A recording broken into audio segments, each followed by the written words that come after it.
The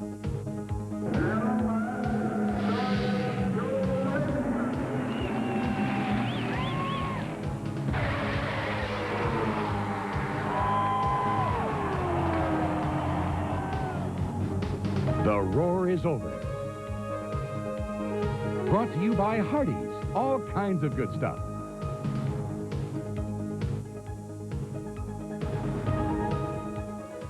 Well, hi again, everyone, and welcome to The Roar is Over. I'm Don Hine, and for the next hour, we'll recap the 75th edition of the Indianapolis 500 and show you how Rick Mears won his 4th race. Well, Rick Mears obviously has been to the winner's circle before, 3 times earlier to be exact, but today stands out because it's the latest. Steve Bartelstein has the winner's day. 2 weeks ago, fans saw Rick Mears hit the turn 1 wall, a first here at Indy. They also saw him bounce back. You feeling okay? Yeah, we're fine, thank you. Not just physically, he hopped in his backup car just hours after his hospital visit. And it's that backup that he put on the pole the very next day. Rick Mears has truly written a storyline here. 2 weeks later, winning his 4th Indy 500 and at an earlier age than anyone in the sport. But Mears wouldn't simply drive away with the honors. He'd battle Michael Andretti for the title. With his teammate Emerson Fittipaldi a bystander, it was a duel. Rick blasted Michael off the restarts, and that would be the key. Even a late yellow with less than 10 laps to go wasn't enough for Andretti. Mears had a lot left for the fight. When he run 221-mile-an-hour lap, we had saved to not run 5th gear all day long, waiting for a shootout at the end. Mears makes history with number 4, but in his normally unassuming self, takes it all in stride. Can't believe it yet. I mean, I haven't even thought about it, really. Everything's going on, moving pretty fast here, and I never dreamed, like I said, never dreamed of even racing here, let alone winning 4 of these things. So Rick Mears wins here at Indy, the champion that truly defines the word champion. And folks, this year, he certainly didn't have it easy. Steve Bartelstein for The Roar is Over. That sounds nice, doesn't it, Rick Mears? Winner again? I'm sorry? Rick, it sounds nice, doesn't it? Winner again? It is winner again. Rick, let me ask you, were you always in it today? Were you always near the top in your mind? Yes, I think, I felt like we were competitive in the early going. We had a little bit too much push in the car, a little too much understeer, and basically we could lead the first few laps when we were out in clean air, but then once we got into lapping traffic to where, we were dealing with the turbulence, then it was way too much understeer. And that was hurting us, and that's when the guys came back up and worked their way by us. So then it was a matter of falling back to our original game plan like we normally run here to, make changes in the first half of the race through the first few stops to work toward the second half and get the car as good as we could. I was going to say, that's pretty much the Rick Mears Penske plan, is it not, to be good at the end? Well, that's the one that counts. We were fortunate to lead the first lap, but the last lap's really the one you want. And we're fortunate to, the Marlboro Penske team did a tremendous job, getting the car organized, making the changes in the stops. We experimented a little bit with aerodynamics and tried different things and then really kind of boiled it down to a couple little changes there toward the end, and everything came together. Speaking of toward the end, Rick, can you take us right near the end, maybe the last 10 laps or so? Was there any concern about fuel at that time at all? Well, no, we'd been running all day very conservative. Between making the changes, we were running 6th gear, keeping the RPM down, saving fuel, and, hopefully there toward the end we wouldn't have to make that extra stop, which is what we were planning. We knew Michael had to make a stop. We were going to go on through without a stop. We could make it all the way to the end, and that was the game plan. To me, you are such a solid driver. You always make it look so easy. Were there any incidents out there that we didn't see? Well, there was a lot of things happening out there today. I had a couple of close calls with some people by losing the front end when I was underneath somebody. I think Scott Pruitt was one of them, and I've got to thank him. I haven't seen him yet. He did a tremendous job of driving. Saw me coming, got himself up in the gray into a dangerous situation to allow me room to go. And, that was one of the things when it's your day, and we were very fortunate. Rick, if I remember correctly, you won once all last year. This kind of has to erase some of that memory of 1990, doesn't it? It does. This starts the year off on the right foot. This kind of makes up for a little bit of brain fade in Australia, I believe. One more quickie here, and I'm going to let you go. Can you give us kind of a feeling of what it was like out there racing with Michael? You guys went to it very well today. It was great. I've got a lot of respect for Michael. He's a tremendous race car driver, and you know, he's one of those guys you can run in the outside like that and count on him, you know, because he's good. And he passed me like that the lap before on the outside, and we worked together, and the next time around it was my turn, and, you know, we worked together on it again, and it came off in my direction. I am always happy when you win, Rick, because you're a class man, and I appreciate your taking time to do this with us. Well, thank you very much. Thanks for having us. Okay. Rick Mears is our guest here. You know, most of you who aren't die-hard race fans would agree that the 500 is just about as much spectacle as it is race. Without the extra added attractions, it could almost be another race. Now, I said almost, but take a peek here. How could we do without all of this pre-race stuff? With the celebrities circling the track, vice presidents arriving. Look out there. You know it's a major league sporting event. Here comes the wave. No, not that one. This one. And all sorts of special side stories in this one. A.J. Foyt's last Indianapolis 500. Photographers falling all over themselves to document Willie T's first 500. Hiro Matsushita making his initial appearance. And the Andrettis advancing in force. Now, there were some weepers out there, but they were quickly blown off the track. And even though the race started about 40 minutes late, the balloons left about 10 minutes early. In fact, it looked as if the Warthogs may have been covered by the balloons. But we're almost home here. Great to have the servicemen with us, and Jim Neighbors, too. Back home again in Indiana. And now for Mrs. Holman. Gentlemen, start your engines. But Danny Sullivan couldn't obey that command and went to the pits. Buddy Lazier checked in with his crew before it started. But here comes Sullivan, and here comes the start of the race. But almost as quickly as Rick Mears took the lead, Gary Bettenhausen twitched in the first turn, and Buddy Lazier took a spin. Everybody did a nice job there, but it appeared Buddy's loss of nose and front wings would keep him out the rest of the day. Back to the second start, and Rick Mears is out front again. Mario is second, Michael third, A.J. is fourth, and Little Al fifth. Taking a large bite in that first go-round was Kevin Cogan, going from 16th to 9th. But Mario is the man with the right setup. He's running right around 217 when he passes Mears. Mears' car isn't working the way he wants it, obviously. He's now in a second-place battle with Michael Andretti. And Michael gets around him finally. Tony Bettenhausen is in the pits, while Emerson Fittipaldi is 10th, Ari Leyendyke is 13th, and Gary Bettenhausen 21st. Now, as you can tell, that Buddy Lazier wreck kind of scared a couple of drivers early. Gary Bettenhausen saw that accident up close, maybe too closely. Right from the get-go, it started that way. Got the green flag, and I went down in the first turn. I went below the apron, and everybody dove with all four wheels below the line. And once my car got dirty air, it just jumped loose on me, and I got sideways, and I saved it. And I got sideways again, and I saved it. But I slid so far, I flat-spotted all the tires, so I had to come in and get new tires. So Buddy Lazier survived the crash, and now it was time to get into some serious racing. Let's pick it up on lap 18 with Eddie Cheever stalled at the entrance to the pits. A great opportunity for some of the leaders to pit. A.J. is in for a long stop. Emo's up to 7th now after the pit stops, and Bobby Rahal has worked his way up to the 5th position. Lap 23, Jeff Andretti is 14th, John is 7th, Michael is 2nd, and Mario is leading the parade. Back to the green again on lap 24, what appears to be an awful crash. Kevin Cogan takes a lick. Roberto Guerrero is involved, and A.J. Foyt inadvertently becomes a part of it all when he picks up a piece of the debris. He has to limp into the pits with left front problems, but gets a thunderous welcome from the fans.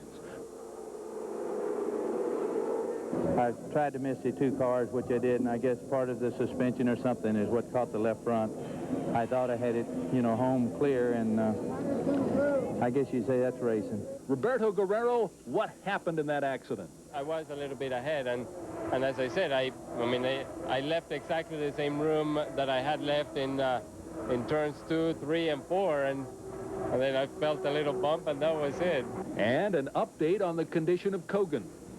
Kevin Kogan is complaining of some right arm pain and some right leg pain. However, he remains awake and alert. He's on his way down to the Methodist Hospital Trauma Center for further evaluation. Defending champ Ari Lyondike is in the pits for a look at his engine. What was the problem, Bob?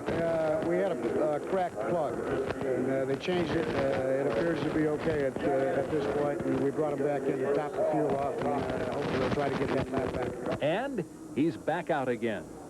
On lap 30, we have all 4 Andretti's in the top 10. And on the green, Michael gets the better of Mario. More racing among the leaders. Bobby Rahal working on Rick Mears. 10 cars on the lead lap. Emo is 7th, and Gary Bettenhausen 12th. To lap 54, and the leaders pit. Mario is in. Emo's taking a breather, and Michael burns rubber to keep his advantage. A great race to watch, and when we return with more, the roar is over.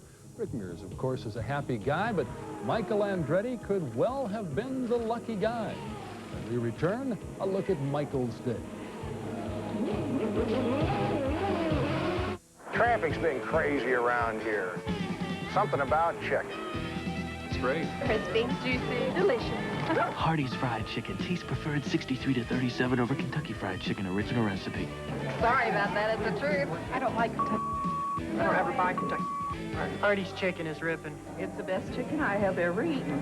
This is the place to stop, Hardee's. Now get 8 pieces of chicken, 4 made from scratch biscuits, coleslaw, and mashed potatoes with gravy for just $6.99. Definitely. Absolutely. Prescription drugs help millions of people lead healthier, happier lives. But before you take prescription medication, have it filled at Hooks. Only Hooks has the new RX Watch system to screen your prescriptions for potential drug interactions, drug allergies, and for how your prescription might interact with your pre-identified health conditions. Plus, Hooks RX Watch has a 24-hour 800 number for emergencies. RX Watch. It's another reason to trust Hooks. Ask your pharmacist for details. Everybody knows that milk's for babies. Milk for bright baby smiles. Milk for soft baby skin. Milk for strong baby bones. And baby milk's for you. For 35 years, Midas has been providing quiet. Well, it's time we made some noise. Midas announces Quiet Riot Day. We're celebrating our anniversary with the best undercar services in the business, guaranteed. And great Midas values, like this great offer on the Economizer muffler. It's only $24.95. That's right, $24.95, installed and guaranteed. So get to the riot, and we'll provide the quiet. A Midas Quiet Riot. For great values, nobody beats Midas. Nobody! Welcome back to The Roar is Over. Just something for both of us to look forward to. We're working on getting Roger Penske with us, and we hope we can do that in the next few minutes or so. Second 50 laps of the race, there was definitely some action. Let's capsulize it for you right here.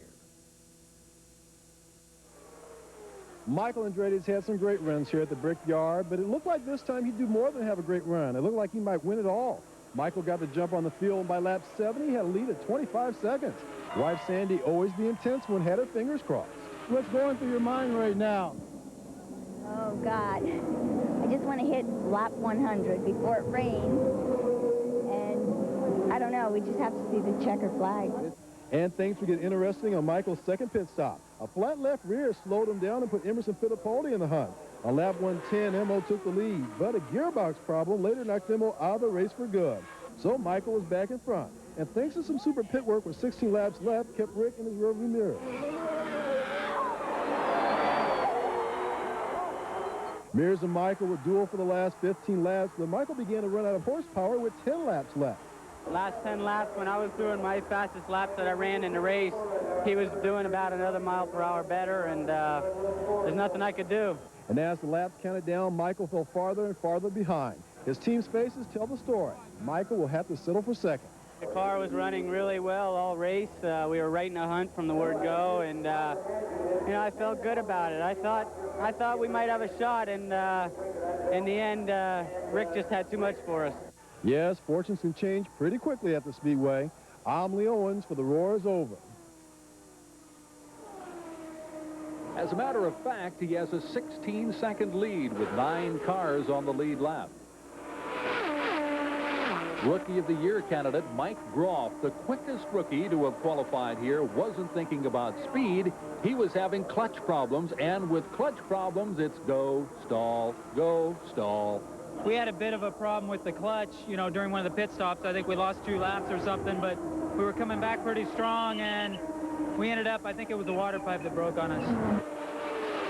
In the meantime, Michael Andretti increases his lead to 30 seconds by lap 73. Now 7 cars on the lead lap.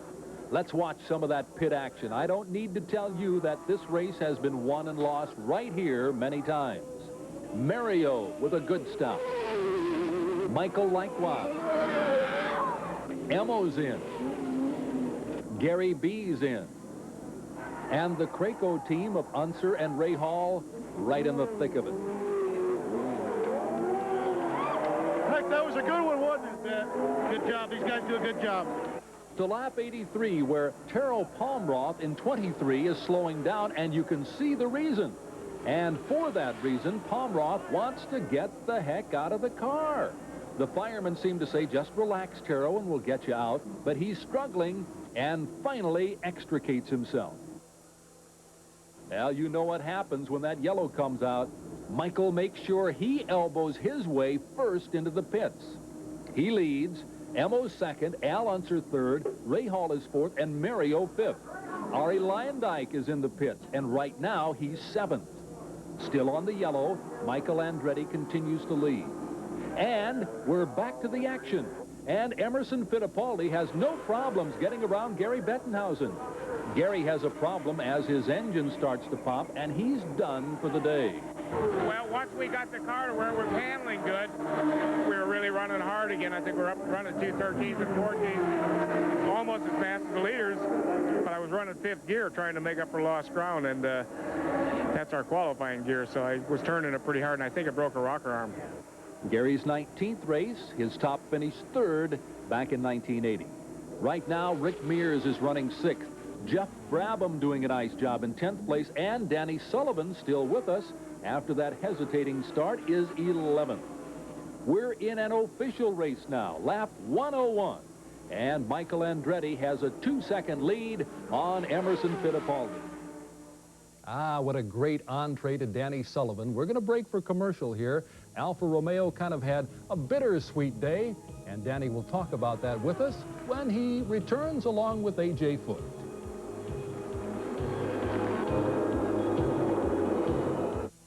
You could have a Smart Saver home and save up to 30% on your heating and cooling costs.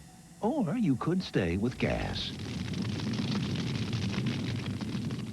For more information on Smart Saver homes, give us a call. Traffic's been crazy around here. Something about chicken. It's great. Crispy, juicy, delicious. Hardee's Fried Chicken. Taste preferred 63 to 37 over Kentucky Fried Chicken original recipe. Sorry about that. It's the truth. I don't like Kentucky. I don't ever buy Kentucky. Hardee's chicken is ripping. It's the best chicken I have ever eaten. This is the place to stop, Hardee's. Now get 8 pieces of chicken, 4 made from scratch biscuits, coleslaw, and mashed potatoes with gravy for just $6.99. Definitely. Absolutely. John Deere is proud to introduce 3 new walk-behind mowers. One's a mulching mower that's good for the environment because it eliminates grass clippings. This one offers easy rear bagging, and finally there's one that gives you the convenience of side discharge. You get all 3 mowers when you buy just this one. The new John Deere Tricycler mower, available now at your John Deere dealer. See Arlington Power Mower in Indianapolis, Speedus Lawn, Garden, and Recreation Center in Martinsville, or AAA Saw and Mower Shop in Indianapolis. Morning in Indiana. Some folks around here think it's the best time of the day. And a lot of those folks like to start their day with News Center 13 Sunrise. Every morning, Bruce Kopp, Linda Elsroth, Chuck Lofton, and Captain Casey bring you the latest news, weather, and News Center 13's exclusive helicopter traffic reports. Tomorrow morning, get your day off to the right start. Wake up to News Center 13 Sunrise. If you're not saving up to 30... One heck of a day for himself today. I'm sure it didn't start as he expected. Let's go out live to Danny. Now, let me ask you about the start here, young man. That must have been a little a heart-thumping, to say the least. Well, to say the least, yeah, that's not the way you want to start the Indianapolis 500 and have something. The engine fired up. I'm sitting there revving it up, getting it warmed up, and boom, it just stopped. And we had a fuel cable, which goes to the fuel pump. It broke in half. And the guys did a hell of a job to get it, you know, changed. And, of course, there was a mild panic going on. And then, unfortunately, we got the thing fired up. Everything's ready to go. And then they held us at the start because they didn't want me exiting the pit at about the same time that everybody was coming down into turn one, which was probably a good call. And after that, we got it up to, of course, we started last. We got it up to 7th place. We were pretty pleased with that. But, unfortunately, we had a failure late in the race. Danny, let me ask you this. You said there was a mild panic going on there. You could see how frantic your people were trying to help you out and trying to fix what was going wrong. How about from your standpoint? You have to have, it seems to me, a certain mindset when you go into the race. How is your head doing right there? Well, mine, of course, at that stage is total frustration. Are we going to get it done in time to get back out just into the field before the green flag? Are we going to get it out at all? And when they said it was a cable and we were going to get it done, then I was worried about how many laps down am I going to be. We're not going to stand much of a chance at all in this race. And then luckily they got it fired up, and then the USAC officials held us there, which, as I said, was a good call. But unfortunately, it's kind of burst your bubble at that stage. Did you feel competitive today once you got out there? We weren't too bad. We were, as we have been the whole month of May, a little bit slow down the straightaway, which hurt us in traffic. But when we were running, and we were running by ourselves, we could run up to, say, 2:13. We did a lap at 2:14, but around the 2:11, 2:12 mark, which wasn't too bad for somebody that wasn't considered to be a contender. Unfortunately, we struggled to get by a lot of people on the straightaway. Danny, I don't think there's anyone that knows Rick Mears any better than you do. Talk, if you will, for a second about him. People always like to put people in certain spots historically. Where does Rick Mears fit among great oval drivers in your estimation? Well, I think you've got to put him right up there at the top, particularly here at Indianapolis, a guy that's in, 13, 14 years here, been 6 times on the pole and won 4 races, and I'm sure he'll be the first 5-time winner of the Indianapolis 500. And, you know, it was classic Rick Mears today. He started off on the pole, but he dropped back at the beginning, but stayed in the hunt with everybody. He had some car problems, got it dialed in, got it tuned in, and when time came to run hard for the flag, Rick was right there. And, you know, that's the way you got to win a 500-miler, and he's done enough of them, and particularly here at the Speedway. Danny, thank you very much for your time tonight. Appreciate it much, and have fun. Thank you very much. Okay.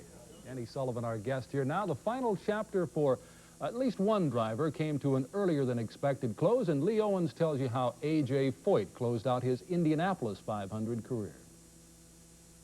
For 34 years, A.J. Foyt has spent Memorial Day putting the pedal to the metal and turning left hard. His final Indianapolis 500 would be an emotional one. It would also be a tribute to this tough Texan who overcame serious feet injuries to do what he loves best. A.J. started up front. Like roadmates Rick Mears and Mario Andretti, he was running strong. The month had gone well. Winning the race would be a perfect ending. But when A.J. came in for his first pit stop,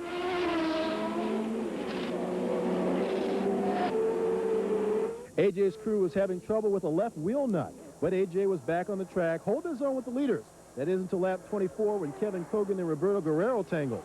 A.J. thought he got through the mess, but he was wrong. 2 guys got together and pieces were flying all over, and I guess what happened, I tried to miss the one car and I hit a piece of suspension or something with the left front wheel. And with that, A.J. Foyt's career at the Indianapolis 500 had come to an end. But despite the disappointment, Super Tex was still thankful to the fans who pulled for him throughout his ordeal. Everything was going along too smooth all month long, and you know, you got to expect days like this, and I've been here a lot and had good days and bad days, and we just had something malfunction in the pit. After all A.J. Foyt has been through to come back and to end things the way they did is totally heartbreaking. And then we asked him the big question, was this his last race? That'd probably be up to Mr. Bannon with U.S. Tobacco and also the fans. If they want me back, you never know what I'll do. That's right, folks. A.J. may not be done yet. I'm Lee Owens for The Roar is Over. That's true. You never know what A.J. is going to do. Well, from a veteran of 34 Indianapolis 500s, let's go to the other end of the spectrum. Now, everyone was waiting and watching to see what Willie T. Ribbs and Hiro Matsushita did come race day. Now, as Ronnie Duncan reports, Willie's car ran into trouble early, while Hiro was kind of hoping to make a little comeback. Indy's first Japanese driver was definitely a big hit at the Speedway, and so was Willie T. Ribbs, the 500's first African-American to qualify. However, for Ribbs, his luck at Indy has been like a roller coaster with more downs than ups. Ribbs had a strike again on lap 6 when his infamous engine problem struck again. His pistons just weren't sounding right. When we got the restart, I recognized that when we first started, it was fine. Then we got a yellow, and then on the restart, the car wouldn't run at all. So the dreams of winning the Indy 500 have turned into a nightmare for Willie T. Ribbs. It was a dream. He was a first, but he was also among the first to go out this season. We've had little problems all month, and it happens. So, you know, hopefully next year will be a lot better. For Japanese Hiro Matsushita, his story at the 500 was much different until lap 133, when he experienced engine problems as well. But his crew worked diligently to work things out. So you're probably wondering why Hiro is still out there in the pits. He's been there for over 5 minutes trying to get this engine to start. But you have to understand one thing. He's only 1 lap away from being the best rookie this year at the Indianapolis 500. That's an honor he'd like to take overseas. It was difficult to find, you know, maybe it was an electric problem. But, you know, when I stayed in the car, I thought, you know, I trust my crew. You know, they must fix it. And they did fix it, and everything worked all right because Hiro was able to get back on the track. However, he was still finished short of the Rookie of the Year honors that apparently will go to Jeff Andretti. However, Hiro is thankful for his crew's effort at the 500. It was a very exciting race, you know, and, you know, the greatest race. But, you know, after start, I thought, and I don't know why, but I thought, oh, it is the easiest, you know, than I thought before. So once again, sports transcends color. And once again, the sports fans here at the 500 recognize a hero when they see one. For The Roar is Over, Ronnie Duncan, News Center 13 Sports. You know, I think we should have done a piece on how different people pronounce the young man's name. Now, I called him Matsushita. That's the way he said originally that he would like his name pronounced. If you mispronounce it incorrectly, you get all sorts of bad things happen. I heard Matsushita and Matsushtata. So pick the one that you like right there. We'll be back with Lap 101 right after this.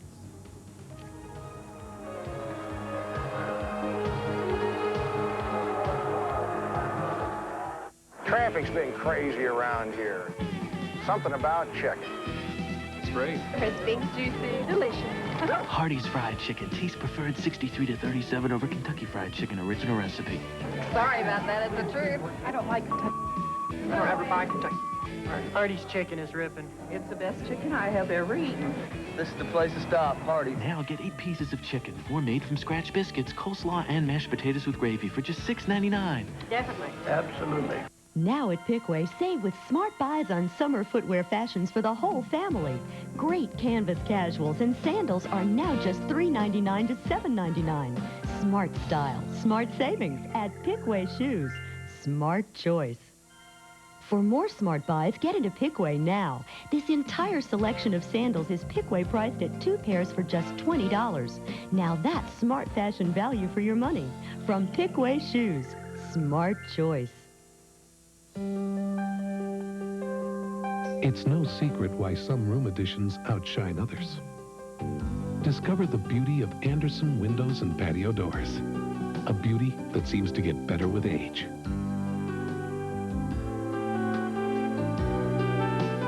Here's where to find the book that's filled with beautiful Anderson window and patio door ideas. Newcomer Lumber Company, Greenfield, Carter Lee Lumber Company, Indianapolis, McCarty Lumber, Muncie. It's an evening to escape. We're going to spend the night? Spend the night at the Biltmore. Without the children? Well, dear, if we take the children, why are we going? You are not a mother night. Is now beginning, and let the fun start. Starting a little early, huh? On the next Cosby Show, A Night to Remember. Well, this is nice. We get to see more than Rick Mears here tonight, and we get another different feeling of how it is to win the Indianapolis 500. Let's talk with Chris Mears. Chris, thank you very much for coming with us live. Are you at all like my wife, who doesn't particularly like to be interviewed? Oh, no, I don't mind at all, especially tonight. I mean, this is such a special moment in my life as well as Rick's, and we're just so thrilled to be able to be in this opportunity. You know, I saw you right near the end there really trying to stay busy. Is that what you try to do, not try to let the heart thump too much? Well, you know, this month has been such an emotional roller coaster for us. Friday before qualifying, Rick, of course, hit the wall, and then he went out and did a 2:26 the same day, and then the next day he qualified. He was on the pole, but nobody really thought that it would stick because we had about 4 or 5 hours left of qualifying time. And then, of course, the race today, his car was working okay, but nobody was really sure that it was going to be fast enough to win the race, and we're thrilled that it turned out the way it did. And I'll tell you what, I've been with Rick the past 3 wins at Indy, and this one is more special than ever. Because of what you've just stated, is that why you said that, Chris? Because of those things, the way it went? Yeah, it was. I mean, I can't even describe what this win means. I know for Rick, it's just a dream come true to be in the same category as A.J. Foyt and Al Unser Sr. To be classed with those guys is just unbelievable, and I'm just so proud of Rick and the whole Marlboro team that, you know, my feet haven't even touched the ground yet. Hey, he ought to be very proud of you. You do extraordinarily well in front of the television camera, but I read things that you penned during the month of May. Did you have fun with that? Oh, I had a great time the whole month of May. We really love coming to Indianapolis. It's just really special for us. All the other races we're only there maybe 3-4 days at the most, and to be here for the whole month, we love the city, we love the Indy 500, and you know, I just can't tell you how much this means to us. Chris, we all send you a big hug, and you know how well people love Rick, so thanks again for coming on live with us. Thanks again. Thank you, Don. Okay, Chris Mears. Now, when we last left you on lap 101, Michael Andretti had a 2-second lead on Emerson Fittipaldi. Let's pick it up at lap 107 after Emo had passed Michael, who's in the pits. Fittipaldi has a light car, and he's making it lighter with a lap in clean air of 2:20. Mario's in the pits getting some new rubber. Last year's winner is getting himself in position. He's now 6th, but he's a lap down because he had bad spark plugs early. Now, we'll watch Gordon Johncock for you. He had one of the great jobs of the day, although he's 9 laps down on the 125th circuit. He's holding down the number 14 spot, and there was a chance he wasn't going to run today because of the flu. No, we ran all that strong. I think we just ran consistent all day, you know, around 195 to 200, and just consistent all day. Another nice job. Danny Sullivan is 10th. And as Emo laps Al Jr., there are only 4 cars on the lead lap. Bobby Rahal, who was among the leaders all day, never could quite get there and leaves with a blown engine. It's just unfortunate that it happened here, but the engine just had too much, I guess. What exactly was the problem? Turbo? I think a piston broke. And Emo is in that rarefied air again. He's roaring at circuits of 220 miles per hour. Michael with a quick stop. He's number 2 right now at lap 136. So Rick Mears is number 3, literally, and in the race, only 3 cars on the lead lap. Al Unser is 4th. After Fittipaldi pits, Rick Mears takes the rest on lap 140. Yeah, too bad he couldn't have waited for Scott Brayton's engine to blow, and Scotty wanted to get out of this one quickly, too. We finished 6th and 7th here before, but it looked today like we were going to finish in the top 3 for sure, and I'm disappointed that the engine let go. The 48 car of Bernard Jourdain has a horrific oil leak, and this one's going to take some time to mop up. 4 Andretti's in the top 10 here. Jeff is 9th, Mario 7th, John is 6th, and Michael is 2nd. Lyondike comes into the pits too hot, overshoots his mark, and kills the engine. And we're back to racing on lap 153 with Michael beating Mo into the first turn. They're working at 212 miles per hour with Mears 3rd, Ari 4th, and Al 5th. Pancho Carter is out of the race.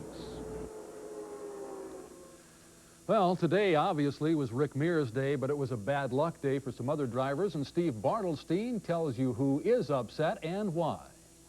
Every race has its high points and its low points. Defending champion Ari Lyondike's pit stop early took longer than expected. A complete spark plug change cost Ari a lap. I was getting upset, of course. That's normal because you see the pace car coming and you're losing a lap. And so I got kind of, you know, pissed off basically. But I tried to keep my cool in the race, and we worked ourselves way up to the front. The normally subdued John Andretti had plenty to say when he was put off the lead lap by the pace car. To lose laps that way, it's so frustrating. You just feel like, you know, I mean, like, what can you do?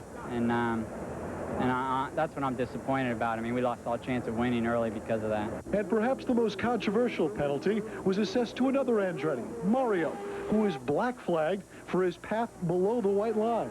And they give me that penalty. I mean, it's the most idiotic thing I've ever heard again, you know, these stupid line rules. If you're doing it by yourself, I could see if I was under the line by myself, but I was under the line whenever there were 2-3 cars, and everybody was doing it. What am I going to do, hit the cars? I mean, some of them were parked out there. I'm so sick of it. So along with the good came the ugly, but that's expected. That's just racing, and them's just the brakes. Steve Bartelstein for The Roar is Over. Hey, I agree with Mario. There wasn't a car out there today that didn't go under the white line. Come on, guys.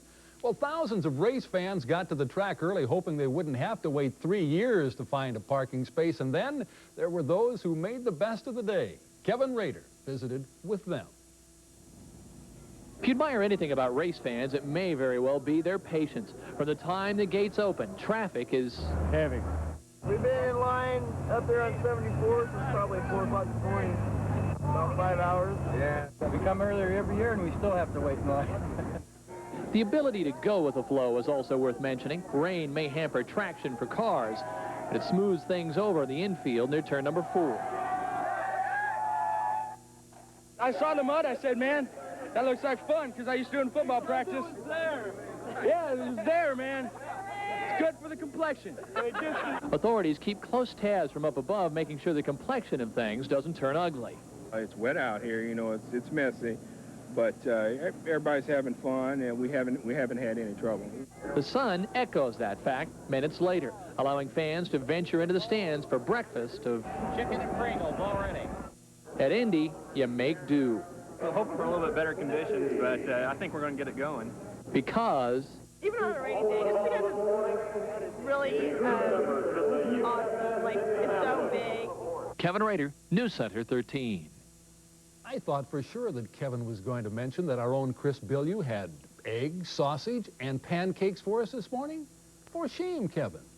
And when we return with The Roar is Over, we'll tell you about some of the celebrities who came out to see this guy here. Yeah, he used to work with us. Stay tuned. It's deer season sale day. Now is the time to save at your full-service John Deere dealer. See Roberts Farm Equipment in Lebanon, Healy Equipment Company in Franklin, Fairmount Implement in Fairmount, or Rickert Implement in Winchester. Buy now and get a John Deere rider for as low as $62 a month, or an STX lawn tractor for as little as $79 a month. See the experts for parts and equipment you need at your full-service John Deere dealer. Your Indiana Shell dealers want to congratulate the winner of Shell's Pick the Pole contest, Keith Frulick of Indianapolis. Keith won this beautiful Dodge Stealth 500 parade car by correctly picking Rick Mears as the winner of the pole position for this year's Indianapolis 500. You too can win at Shell by picking up a 2-liter bottle of Pepsi for only 89 cents with gas purchase. Hey Keith, what kind of gas will you use in your new Dodge Stealth? There'll be nothing but SU-2000 in this car. At Shell, you make the difference. Indiana weather can be downright dangerous. That's why you need a weather team armed with the latest technology. A team that knows Central Indiana and its people. A team that's on duty all the time. You need News Center 13. Bob Gregory, Chuck Lofton, Pat Carlini, and now Chris Profit.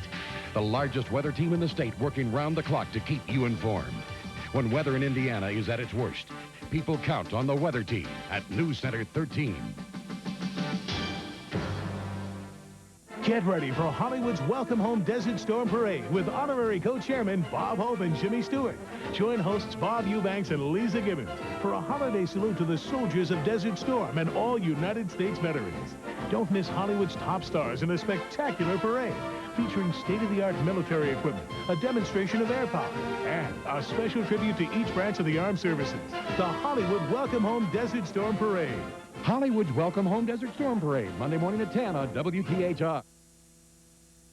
Welcome back to The Roar is Over. We've gone through all of the posturing now through lap 150. Now we're going to find out who really wants to win this race.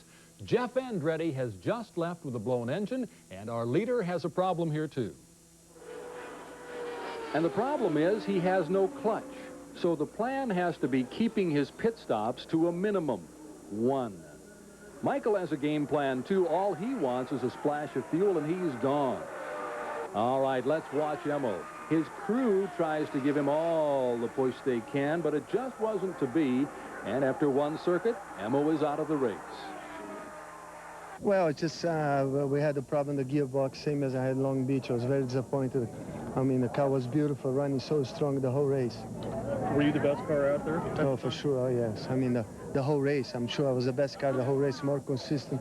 Never made any change on the car, just changed the tires, put fuel, the car was beautiful. So Michael is in the lead at lap 170 with Rick second, Ari third, then Al, and John Andretti is a lap down in 5th place. Michael is pushing number 10 again out on the course.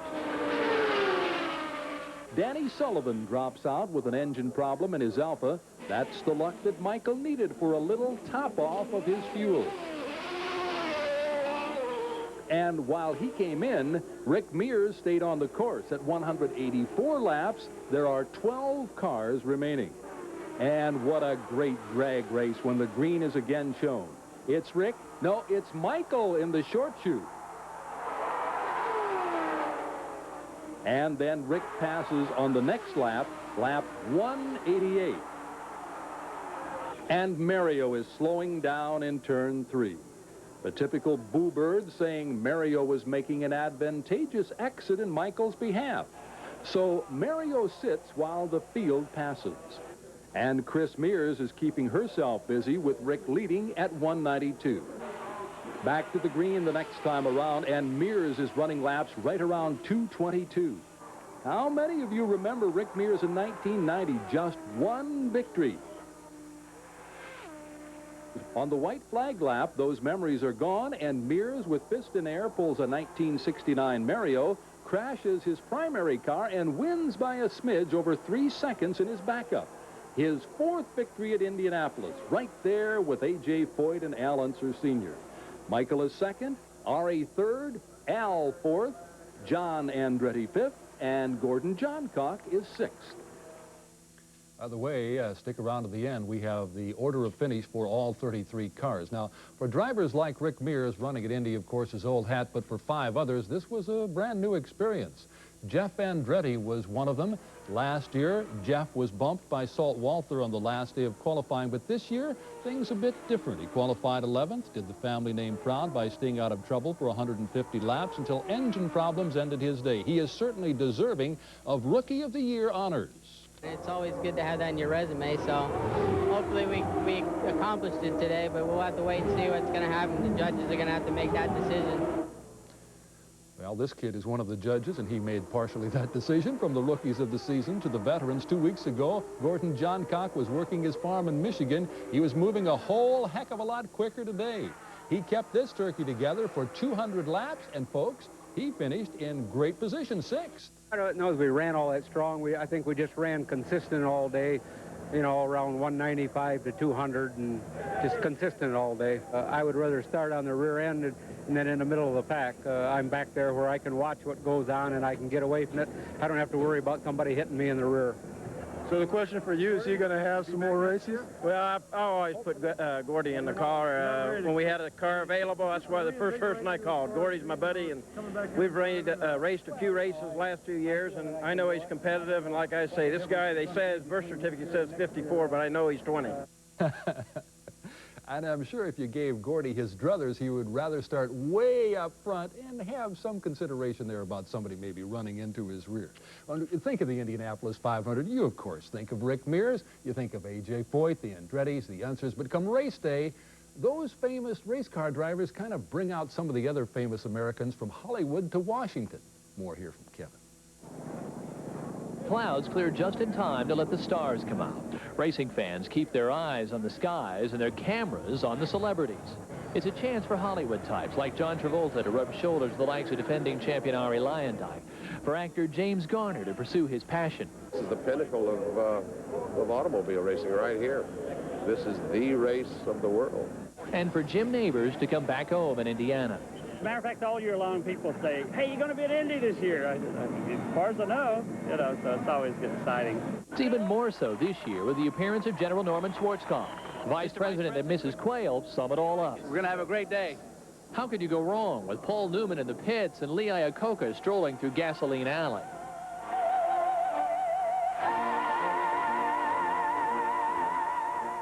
In typical fashion, Sandy Patty sounds the high note. It's wonderful to be a part of something that does so many great things for Indiana. And besides that, it's fun.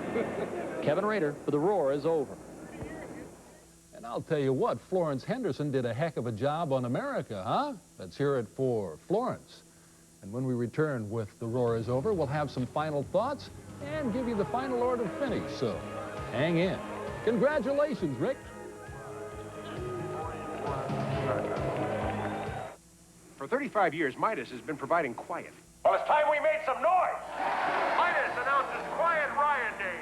We're celebrating our anniversary with the best undercar services in the business, guaranteed, and great Midas values, like this great offer on the Economizer muffler. It's only $24.95. That's right, $24.95, installed and guaranteed. So get to the riot, and we'll provide the quiet. The Midas Quiet Riot. For great value, nobody beats Midas. Nobody! Thursday morning, News Center 13 Sunrise brought you the news first. We have very little information on this right now, and I don't want to get people upset, but we've got rural fire responding to 8010 East 88th Street, the report of a cloud, a yellowish cloud. After bringing you the first live pictures of the nitric acid cloud, News Center 13 continued to keep you up to date throughout the morning, proving once again, when news matters to you, you can count on News Center 13. This welcome back party was made possible in part by Hooks. Hurry up, Tom's coming. Last month, Tom had an accident. Okay, what have we got?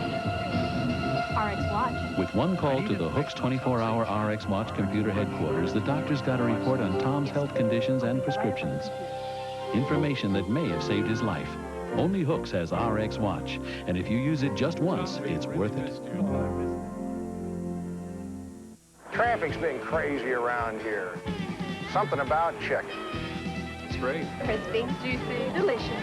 Hardee's Fried Chicken. Taste preferred 63 to 37 over Kentucky Fried Chicken original recipe. Sorry about that, it's the truth. I don't like Kentucky. I don't ever buy Kentucky. Hardee's chicken is ripping. It's the best chicken I have ever eaten. This is the place to stop, Hardee's. Now get 8 pieces of chicken, 4 made-from-scratch biscuits, coleslaw, and mashed potatoes with gravy for just $6.99. Definitely. Absolutely.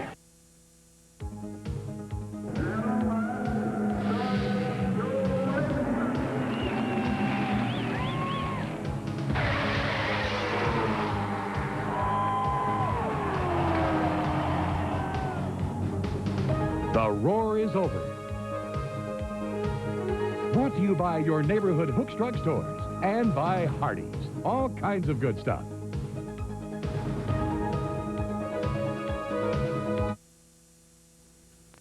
Steve Bartelstein's going to be back here a little bit later in the evening for our primetime sports, and we wanted to talk with Steve just a little bit about, this was your, what, second time in the pits? Yeah, it was exciting. It was a charge, I would think, especially to see a guy like Gordon Johncock, 54 years old, to do the job he did. What a super job from the tractor right to the race car in just a couple of days. Gordon Johncock, kind of interesting too. I talked to Jonathan Bird just prior to the race. He was sick last night. He had the flu, so what he did is he went to the hospital to try to move that flu along, so he got liquids into his system. They gave him an IV in his arm. He got an infection in his arm from the IV. So not only was he sick, he had an infection as well, got into the race car, 54 years old, just off of the tractor, and still does a great job. Ron Hemmelgarn said something to us earlier this week, that veterans just know how to do it. They've been there before. They can do the job. They don't mess up with your race car. They don't burn out your engines. And he's a special guy. I really like him. He's super. Bart, I understand that they were very, very close to naming a sub-driver for him, that Hemmelgarn was very, very close to saying, hey, that's it, and maybe Gordy can't drive it. Well, actually, they did have a sub-driver already set. Johnny Parsons was to be in the car if Gordon could not finish. He was going to go in as a sub-driver. So Johnny Parsons was dressed and ready to go today. Another veteran, so I'm sure the two of them together would have been interesting. While you're here, I wanted to ask you, because you did that Mario interview, he was angry. Very, very. I mean, he's always been outspoken, as you know, but he was very, very angry. And I think Gary Lee, the ESPN, said it very, very well on the Motor Racing Network. If they penalized everyone for who was below the white line, it would have taken them 6 days to run the race, because everybody would have gotten a black flag. In fact, they said the leaders had sometimes had grass stains on their tires because everybody was down there. I think Mario had a good beef. No question about it. I think that was the most ridiculous penalty of all day. Usek was doing a very nice job there. Why didn't they just leave it at that? Huh? Yeah. Well, hang in here now. We still have the final group to look over yet, but right now, this year, of course, a very special year for race fans. It was the 75th running of the Indianapolis 500, and Lee takes a little peek back here. It all started in 1911, and the starting grid was 40 and not 33 cars. The engines were in the front instead of the back, and the pit stops for the tire changes, well, let's just say they were a bit slow. And yes, there were wrecks. Ray Haroon took the first checkered flag at a blistering speed of 74 miles an hour. No one back then could possibly predict what was to happen years later. Today, the cars are high-tech and move more like jet aircraft rather than race cars. Tom Sneva first broke the 200-mile-an-hour barrier back in 1978. That was worth $200 silver back then. But today, cars get up to over 228 miles an hour. And with the over $6 million in prize money on the line, the quest to win here at the Brickyard has become very intense, maybe too intense. Yeah, obviously, a big part of it's the Chevrolet engines being more competitive and more of them on the track. But also the quality of the teams is getting better every year. You know, the quality of the sponsors, the teams, the equipment that's put on the racetrack. It's expensive, yeah. You know, when you talk about over $300,000 for a race car and $125 or so for the motors, and then your people that you have to with the salaries and the drivers, it's expensive today. And because of the high cost, the little guy or seasoned veteran have a tough time being competitive. For those who can come up with the sponsors and the money, can play. Case in point, Japanese driver Hiro Matsushita, who got Panasonic to back up. Yes, over the years, it seems like the old has been replaced with the new here at the Speedway. Perhaps the most physical change here at the Indianapolis Motor Speedway, right here in Gasoline Alley. Now, about 5 years ago, these were all wooden shack-like garages. Not anymore. As you can see, they're concrete, brand spanking new, lots of room. The teams love them. But you know, some things never change. The color and pageantry on race day, the excitement of the race itself, and the fans who still make the Indianapolis 500 the greatest spectacle in racing. I'm Lee Owens reporting for SpeedQuest. You got to see some Letterman before you go tonight. He absolutely loves Indianapolis racing, so Bart caught him in the corner there, and they did this little bit, so watch this. Well, last year was the potato salad that you came for? Just red chicken. I'm back for the chicken this year. And any Jell-O product, any gelatin that's been left out since early today, that's what I'm here for. The chicken and the Jell-O. You think we're going to get this one in here? Geez, I don't know. What do I know about weather? Sure, I guess so. What do you think? Well, if you were still back at our station, you'd predict, right? Did the station actually buy the outfits for you guys? Or have you been saving to get the outfits? Or do you have to turn them in when the race is finished? They're lovely. You guys do look great. Just let me give you a pointer. When the race begins, you guys can't stand here, okay? All right. Thank you. Bye-bye. Thanks, Dave. All right, he's crazy. Let's go to the lineup here real quick now and see how the people finished in this race. Here's how they went. The winner, Rick Mears for the 4th Indianapolis 500. Michael finished second. And in the 3rd spot, Ari Lyondike. Nice job. Finishing 4th was Al Unser Jr. And in the 5th position, John Andretti. Gordon Johncock, we had him for 6th. Mario finished right after Gordon.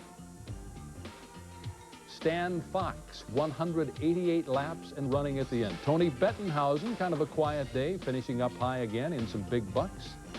Danny Sullivan at 173 laps.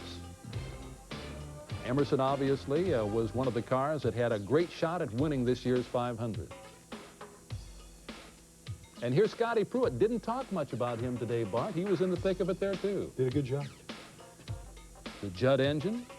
Dominic Dobson right after him, 164 laps and running. Randy Lewis in the 39 car. Here's Jeff Andretti. I think this guy probably is going to get the Rookie of the Year. Good job also by Hiro Matsushita. Scotty Brayton, a little bit of a hot seat, and he was out of the race. Bernard Jourdain, spilling oil on the track in that 48 car, backing up A.J. Bobby Ray Hall.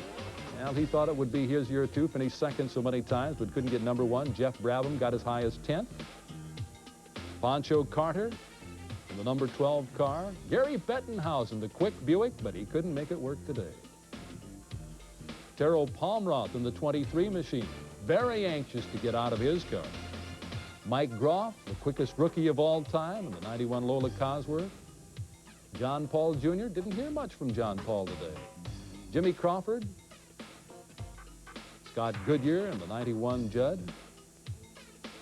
A.J. Foyt Jr. had a suspension problem, as you saw, the left front. Kevin Cogan, the awful wreck. Have an update on him a little bit later in our 10 o'clock show. Roberto Guerrera. Eddie Cheever. Willie T. Ribbs had an awful day today, finished 6 laps. And Buddy Lazier. Hey, thanks for joining me here at the end. I know you had fun out there today. And did the Cubs win today? You know, I haven't even checked. Oh, come on. By 10, we'll know. All right. Hey, thank you for joining us for The Roar is Over. Congratulations again to Rick Mears. And stay tuned now for a special program following and the news a bit later tonight.